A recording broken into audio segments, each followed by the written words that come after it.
ಫ್ಯಾಕ್ಟ್ಸ್ಗೆ ತಮಗೆಲ್ಲರಿಗೂ ಸ್ವಾಗತ. ಬಹಳ ದಿನದ ನಂತರ ಚಾನಲ್ನಲ್ಲಿ ಚಾರ್ಟ್ಸ್ನ ನೋಡ್ತಾ ಇದ್ದೀರಾ. ಸೆಬಿ ನಿರ್ದೇಶನ ಇತ್ತು 3 ತಿಂಗಳಿಗಿಂತ ಹಿಂದಿನ ಡೇಟಾ ಮಾತ್ರ ತೋರಿಸ್ಬೇಕು ಲೈವ್ ಮಾರ್ಕೆಟಲ್ಲಿ ಮಾತಾಡ್ತಾ ಅಂತ. ಸೊ ಅದೇ ರೂಲ್ಸ್ನೇ ಮಾತಾಡ್ತಾ ಬಂದಿದ್ದೀನಿ. 2026ಗಿಂತ ಹಿಂದಿನ ಚಾರ್ಟ್ಗಳನ್ನು ತೋರಿಸ್ತಾ ಇದ್ದೀನಿ. ಯಾಕೆ ಈ ಚಾರ್ಟ್ನ ತೋರಿಸ್ತಾ ಇದ್ದೀನಿ ಅಂದರೆ ನಿಮ್ಗೆ ಆಲ್ರೆಡಿ ತಮ್ಮನೇಲ್ ಮೂಲಕ ಗೊತ್ತಾಗಿರುತ್ತೆ. 4 ವರ್ಷದಲ್ಲೇ ಇಂಥ ದೊಡ್ಡ ಒಂದು ವೀಕ್ಲಿ ಕ್ಯಾಂಡಲಲ್ಲಿ ಫಾಲು ಬಂದಿರಲಿಲ್ಲ ಮಾರ್ಕೆಟಲ್ಲಿ. ಸೊ ಒಂದು ಸೀರಿಯಸ್ನೆಸ್ ಆಗಿ ಬಂದಿರುವಂಥದ್ದು ಗೊತ್ತಾಗ್ತಾ ಇದೆ. ನೀವು ನೋಡೋದಾದರೆ ಇದಿಷ್ಟು 2025ರ ವೀಕ್ಲಿ ಕ್ಯಾಂಡ್ಲು. 2024ರಲ್ಲಿ ಒಂದ್ಸಲ 1164 ಪಾಯಿಂಟ್ಗಳು ಫಾಲ್ ಆಗಿತ್ತು ಆ ವೀಕಲ್ಲಿ ಅಂತ ನೋಡಿದ್ರೆ. ಈ ವಾರ 1200 ಪಾಯಿಂಟ್ಗಳಿಂತ ಜಾಸ್ತಿ ಫಾಲ್ ಆಗಿದೆ ಮಾರ್ಕೆಟಲ್ಲಿ. ಸೊ ನೀವು ಹಾಗೆ ಹಿಂದೆ ನೋಡ್ತಾ ಹೋಗೋದಾದರೆ 2024ರಲ್ಲಿ ಒಂದ್ಸಲ ದೊಡ್ಡ ಫಾಲ್ ಆಗಿತ್ತು, ಆದ್ರೂ ಕೂಡ ಐ ಥಿಂಕ್ ಎಲೆಕ್ಷನ್ ಟೈಮಲ್ಲಿ ವಾಪಸ್ ಕಂಪ್ಲೀಟಾಗಿ ರಿಕವರ್ ಆಗ್ತಾ ಹೋಯಿತು. ಸೊ ವೀಕ್ಲಿ ಕ್ಯಾಂಡ್ಲು ಆ ಥರ ಕ್ಲೋಸಿಂಗ್ ಆಗಿರಲಿಲ್ಲ. ಸೊ ಈ ಥರ ಹಿಂದೆ ಅಂತ ನಾವು ಹೋಗ್ತಾ ಹೋದರೆ ಹೋದಷ್ಟು ನಮಗೆ ಐ ಥಿಂಕ್ ಒಂದು 4 ವರ್ಷ ಹಿಂದೆ ಕರ್ಕೊಂಡು ಹೋಗುತ್ತೆ. 2021ರಲ್ಲಿ 730 ಪಾಯಿಂಟ್ಗಳು ನೋಡಿ, ಇವೆಲ್ಲ ಕಮ್ಮಿ. ಐ ಥಿಂಕ್ ಕೋವಿಡ್ ಟೈಮ್ಗೆ ಹೋಗ್ಬಿಡ್ತೀವಿ ನಾವು ಹೋಗ್ತಾ ಹೋದ್ರೆ 2021 ಅಥವಾ 20 ಆ ಟೈಮಿಗೆ ಹೋಗ್ತೀವಿ.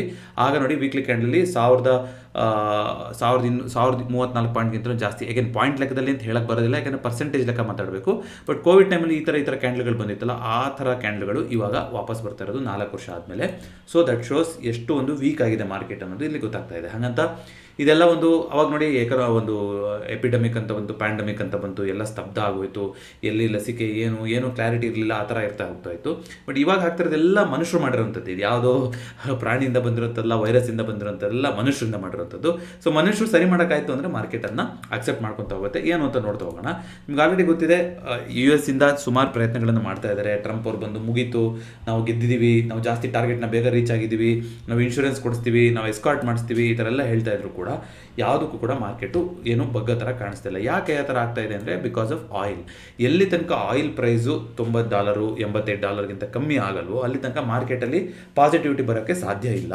ಯಾಕೆಂದರೆ 20% ಆಫ್ ವರ್ಲ್ಡ್ಸ್ ಏನು ಒಂದು ಸಪ್ಲೈ ಇದೆ, ಅದು ಆ ಒಂದು ಕಡಿಮೆ ಮೂಲಕನೇ ಹೋಗಬೇಕು. ಸ್ಟ್ರೈಟ್ ಆಫ್ ಹೋರ್ಮಸ್ ಅಂತ ಏನು ಕರಿತೀವಿ, ಇರಾನ್ ಹತ್ರ ಇರೋದು, ಅಲ್ಲಿಂದಾನೆ ಅಲ್ಲಿ ಬಿಡ್ತಾ ಇಲ್ಲ, ಎಲ್ಲದನ್ನು ಬಂದ್ ಮಾಡಿದ್ದೀವಿ ಅಂತ ಹೇಳಿದ್ದಾರೆ.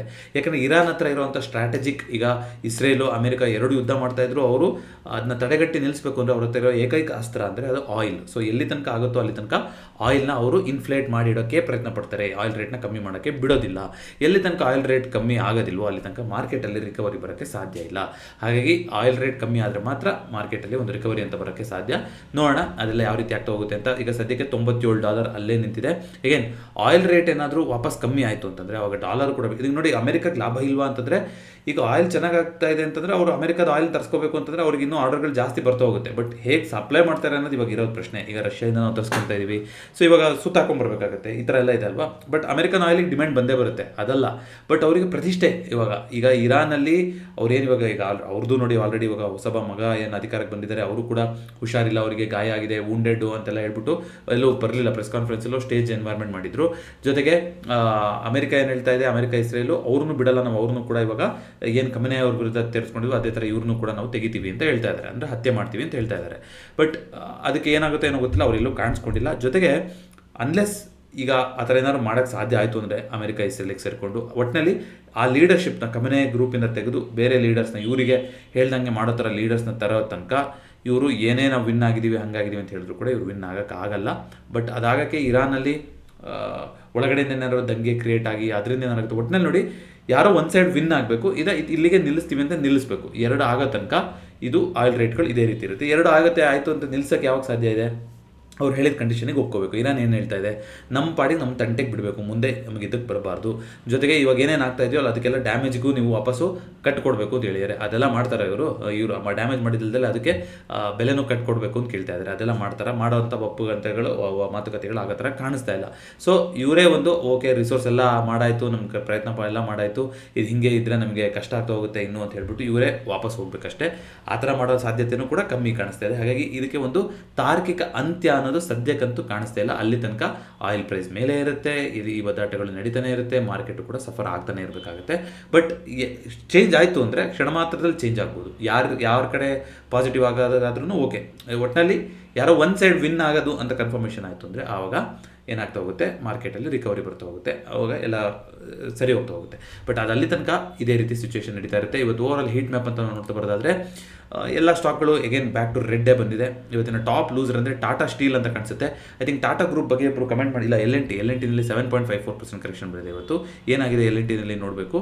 ಬಟ್ ಟಾಟಾ ಗ್ರೂಪ್ ಬಗ್ಗೆ ಒಬ್ಬರು ಕಮೆಂಟ್ ಮಾಡಿ ತಿಳಿಸಿದ್ರಿ, ಒಂದು ವರ್ಷದಿಂದ ಎಷ್ಟು ಪರ್ಫಾರ್ಮೆನ್ಸ್ ಬಂದಿದೆ, ಎಲ್ಲ ಟಾಟಾ ಸ್ಟಾಕ್ಗಳಲ್ಲೂ ಕೂಡ ಒಂದು ನೆಗೆಟಿವಿಟಿ ಪರ್ಫಾರ್ಮೆನ್ಸ್ ಬಂದಿದೆ ಅಂತ. TCS, Tata motors, Tata steel ಎಲ್ಲದರದ್ದು ನೀವು ಸಮಗ್ರವಾಗಿ ಕೊಟ್ಟಿದ್ರಿ, ಚೆನ್ನಾಗಿತ್ತು ಅದು ಡೇಟಾ. ಬಟ್ ಟಾಟಾ ಭಾರತೀಯತೆ ಹೆಗ್ಗುರುತು ಅಂತ ಒಂದು ವಿಡಿಯೋ ಮಾಡಿದ್ದೆ ನಾನು. ರತನ್ ಟಾಟಾ ಅವ್ರು ಹೋದ್ಮೇಲೆ ಲೀಡರ್ಶಿಪ್ಪಲ್ಲಿ ತುಂಬ ಚೇಂಜಸ್ ಬಂದಿದೆ.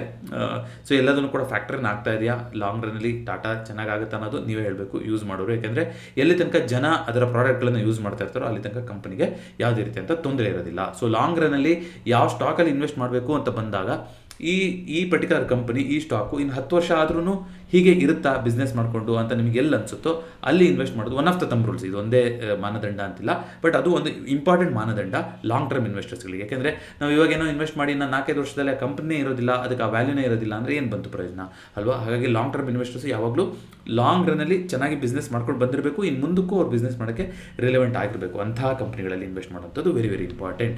ಸೊ L&T ಇವತ್ತಿನ ಟಾಪ್ ಲೂಸರ್ ಆಗಿದೆ. ಅದೇ ರೀತಿಗೆ ಟಾಟಾ ಕನ್ಸ್ಯೂಮರು, ಟಾಟಾ ಮಾತಾಡ್ತಾ ಇದ್ವಿ ಅಲ್ಲಿ ನೋಡಿ, ಟಾಟಾ ಕನ್ಸ್ಯೂಮರ್ ಇವತ್ತು ಟಾಪ್ ಗೇನರ್ ಆಗಿದೆ. ಇವತ್ತು 2.44% ಅಮೌಂಟ್ ಬಂದಿದೆ ಟಾಟಾ ಕನ್ಸ್ಯೂಮರಲ್ಲಿ. ಅದೇ ರೀತಿಯಾಗಿ ನಿಫ್ಟಿ ನೆಕ್ಸ್ಟ್ 50 ಅಂತ ನಾವು ನೋಡ್ತಾ ಬರೋದಾದರೆ ಜಿಂದಾಲ್ ಸ್ಟೀಲಲ್ಲಿ 6.61%.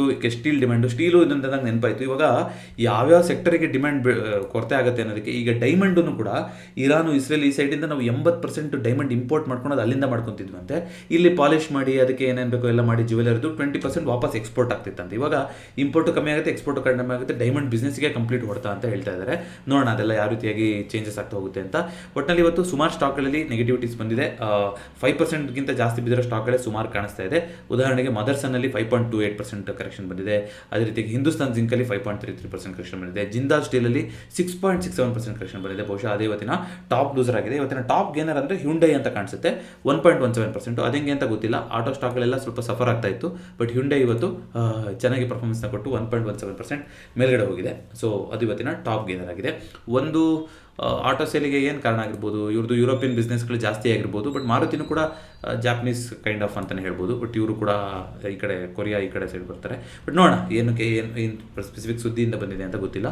ಬಾಕಿ ಸುಮಾರು ಸ್ಟಾಕ್ಗಳೆಲ್ಲ ಇವತ್ತು ನೆಗೆಟಿವ್ ಆಗಿತ್ತಲ್ವಾ. ಓವರ್ ಆಲ್ ಇವತ್ತು ನಿಫ್ಟಿ ಮತ್ತೆ ಒಂದು ಹೀನಾಯವಾಗಿ 23,151 ಬಂದು ಕ್ಲೋಸಿಂಗ್ ಆಯಿತು. ಇವತ್ತು 23,000 ಉಳಿಸ್ಕೊಳ್ತಾರೋ ಇಲ್ವೋ ಮುಂದಿನ ವಾರ ಅನ್ನೋದನ್ನು ನೋಡ್ತಾ ಹೋಗೋಣ. ಅದೇ ರೀತಿಯಾಗಿ ಬ್ಯಾಂಕ್ ನಿಫ್ಟಿ ಕೂಡ 1,300 ಪಾಯಿಂಟ್ಗಳ ಕರೆಕ್ಷನ್ ಬಂದು 53,757. ನಿಫ್ಟಿಗಿಂತ ವೇಗವಾಗಿ ಬ್ಯಾಂಕ್ ನಿಫ್ಟಿ ಬೀಳ್ತಾ ಇದೆ ದಿನ. ಹಾಗಾಗಿ ಮಾರ್ಕೆಟ್ನು ಕೂಡ ಚೆನ್ನಾಗಿ ಎಳ್ಕೊಂಡ್ಬರ್ತಾ ಇದೆ. ಸೆನ್ಸೆಕ್ಸಲ್ಲಿ ಕೂಡ ಆಲ್ಮೋಸ್ಟ್ 2% ಫಾಲ್ ಇವತ್ತು 74,563 ಬಂದಿದೆ. ಮಿಡ್ ಕ್ಯಾಪು, ಫಿನ್ ನಿಫ್ಟಿ ಎಲ್ಲದೂ ಕೂಡ ಫಾಲ್ ಆಗಿತ್ತು. ವಿಕ್ಸು ಮತ್ತೆ 5% ಜಾಸ್ತಿಯಾಗಿ 22ಕ್ಕೆ ಹೋಗಿದೆ ಇವಾಗ ವಿಕ್ಸು. ಗಿಫ್ಟ್ ನಿಫ್ಟಿ ಸದ್ಯಕ್ಕೆ ಪಾಸಿಟಿವ್ ತೋರಿಸ್ತಾ ಇದೆ. ಬಟ್ ಸೋಮವಾರದಷ್ಟೊತ್ತಿಗೆ ಯಾರಿಗೆ ಏನಾಗುತ್ತೆ ಎಂದು ಯಾರಿಗೂ ಗೊತ್ತು, ನೋಡೋಣಂತೆ. ಗೋಲ್ಡ್ ಸಿಲ್ವರಲ್ಲಿ ಇವತ್ತು ಕರೆಕ್ಷನ್ ಬಂತು. ಆಯಿಲ್ ಮೇಲೆ ಹೋಗ್ತಾ ಇದ್ರೆ ಗೋಲ್ಡ್ ಸಿಲ್ವರ್ ಕೂಡ ಕರೆಕ್ಷನ್ ಆಗ್ತಾ ಇದೆ. ಅದು ನಾವು ನೋಡ್ತಾ ಇರಬೇಕು. ನೆನೆ ಕೂಡ ಮಾತಾಡ್ಕೊಂಡಿದ್ವಿ. ನ್ಯಾಚುರಲ್ ಗ್ಯಾಸಲ್ಲೂ ಕೂಡ ಇವತ್ತು ಕರೆಕ್ಷನ್ ಬಂದಿದೆ. ಇಂಟ್ರೆಸ್ಟಿಂಗ್, ನ್ಯಾಚುರಲ್ ಗ್ಯಾಸಲ್ಲೂ ಕರೆಕ್ಷನ್ ಬಂದಿರುವಂಥದ್ದು.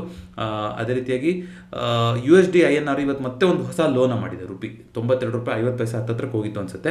ಸೊ ಹೊಸ ಲೋನ ಮಾಡಿದೆ ಇವತ್ತು ರೂಪಿ ವೀಕ್ ಆಗದಷ್ಟು ಬ್ಯಾಂಕ್ ಸೆಕ್ಟರ್ಗಳಿಗೆ ತುಂಬ ಅದು ಮಾರಕ ಆಗ್ತಾ ಹೋಗುತ್ತೆ. ಅದೇ ರೀತಿಯಾಗಿ ಬಿಟ್ಕಾಯಿನಲ್ಲಿ ಇವಾಗ ಸ್ಲೈಟ್ ರಿಕವರಿ ಬಂದು 3% ರಿಕವರಿ ಬಂದಿದೆ ಬಿಟ್ಕಾಯಿನಲ್ಲಿ. ಬಿಟ್ಕಾಯಿನು ಸಾಮಾನ್ಯವಾಗಿ ಸ್ಟಾಕ್ ಮಾರ್ಕೆಟ್ನ ಇಂಡಿಕೇಶನ್ ತೋರಿಸ್ತಾ ಇರುತ್ತೆ. ಈಗ ಬಿಟ್ಕಾಯಿನ್ ಏನಿದ್ದಾರೆ ಮರ್ಮ ಅಂತ ಡೆಡಿಕೇಟೆಡ್ ಆಗಿ ವಿಡಿಯೋ ಮಾಡಿದ್ದೆ. ಸೊ ವೀಕೆಂಡ್ಗಳಲ್ಲಿ ಇದು ಟ್ರೇಡ್ ಆಗ್ತಾನೆ ಇರುತ್ತಲ್ವ, 24/7 ಟ್ರೇಡ್ ಆಗ್ತಾನೆ ಇರುತ್ತೆ. ಬಟ್ ನಮ್ದೆಲ್ಲ ಈಗ ಗಿಫ್ಟ್ ನಿಫ್ಟಿ ಆಗಲಿ ಬೇರೆದೆಲ್ಲ ಕ್ಲೋಸಿಂಗ್ ಆಗಿರುತ್ತೆ. ಸೊ ಬಿಟ್ಕಾಯಿನ್ ಯಾವ ರೀತಿ ಹೋಗ್ತಾ ಇದೆಯೋ ಮಾರ್ಕೆಟು ಬಿಟ್ಕಾಯಿನಿಗೂ ಕೋರಿಲೇಷನ್ ಜಾಸ್ತಿ ಇದೆ, ಆಲ್ಮೋಸ್ಟ್ 0.98 ತನಕ ಇದೆ. ಸೊ ಬಿಟ್ಕಾಯಿನಲ್ಲಿ ಪಾಸಿಟಿವ್ ಬಂದಿರೋದು, ಗಿಫ್ಟ್ ನಿಫ್ಟಿಗೂ ಪಾಸಿಟಿವ್ ಬಂದಿದೆ. ನೀವು ಅದನ್ನ ನೋಡ್ತಾ ಹೋಗ್ಬೋದು, ನಮ್ಮ ಕ್ಲೋಸಿಂಗ್ ಆದಮೇಲೆ ಆಗಿರುವಂಥದ್ದು. ಸೊ ಓವರ್ ಆಲ್ ಡೇಟಾ ಅಂತ ನೋಡ್ತಾ ಬರೋದಾದ್ರೆ ಇವತ್ತು ನಿಫ್ಟಿದು 17 ಮಾರ್ಚಿಗೆ ಎಕ್ಸ್ಪೈರಿ ಇದೆ.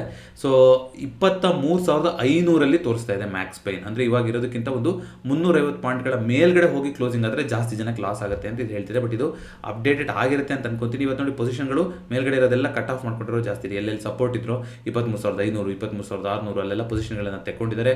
23,000 ಸದ್ಯಕ್ಕೆ ಸ್ಟ್ರಾಂಗ್ ಆಗಿರುವಂಥ OI ಬಿಲ್ಡಪ್ ಆಗಿದೆ. ಮೇಲ್ಗಡೆ ಅಂತ ನೋಡೋದಾದ್ರೆ 24,000 ಹೈಯೆಸ್ಟ್ ಇದೆ. ಕೆಳಗಡೆ 23,000, ಮೇಲ್ಗಡೆ 24,000 ಹೈಯೆಸ್ಟ್ ಇದೆ.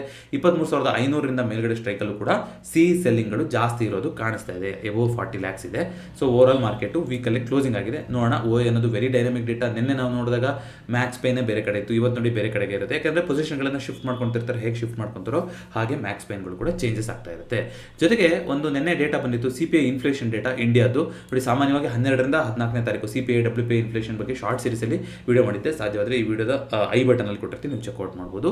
ಸೊ 2.73 ಇತ್ತು ಹೋದ ಸಲ. ಈಗ CPI inflation, consumer price index inflation ಜಾಸ್ತಿ ಆಗಿದೆ ಅಂದರೆ ಬೆಲೆ ಏರಿಕೆ ಆಗಿದೆ ವಸ್ತುಗಳದ್ದು ಅಂತ ಅದು ಕಾಣಿಸ್ತಾ ಇದೆ ನಿಮಗೆ. ಎಲ್ಲರೂ ಕೂಡ ಜಾಸ್ತಿ ಆಗ್ತಾ ಇರೋಂಥದ್ದು.